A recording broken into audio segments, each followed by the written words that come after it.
আসসালামু আলাইকুম। আমি doctor Arifur Rahman Ashik, orthopaedic surgeon. আজ আমি আপনাদের রেডিয়াস আলনা ফ্র্যাকচারের একটি কেস নিয়ে বলবো। আমার পেশেন্টের বয়স 40 বছর।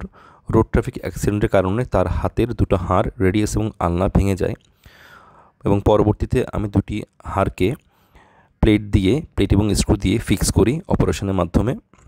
তার কনফিগারেশন অনুযায়ী আমি পেশেন্টের হাতের উপরের অংশ থেকে একটু হাড় নিয়ে ভাঙা অংশে প্রতিস্থাপন করি।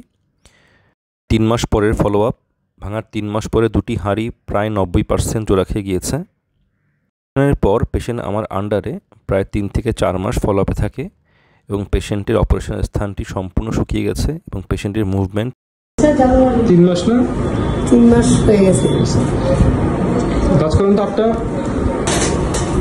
লম্বা করেন তো আর কাজ করেন লম্বা করেন। ব্যায়াম ঠিক মতো করেন না ব্যায়ামটা দেখি।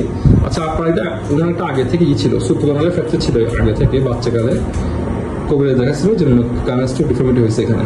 দেখি এখানে ঘুরান, এই ঘুরান। এটা আপনার আরো আসবে, হ্যাঁ এইটা আপনার আরো আসবে, এটা আরো আসবে। এটা আপনার ব্যায়ামটা কম করছে আপনি। আঙুল লম্বা করেন তো, ভাঁজ করেন, মুখ করেন, লম্বা করেন, ভাঁজ করেন।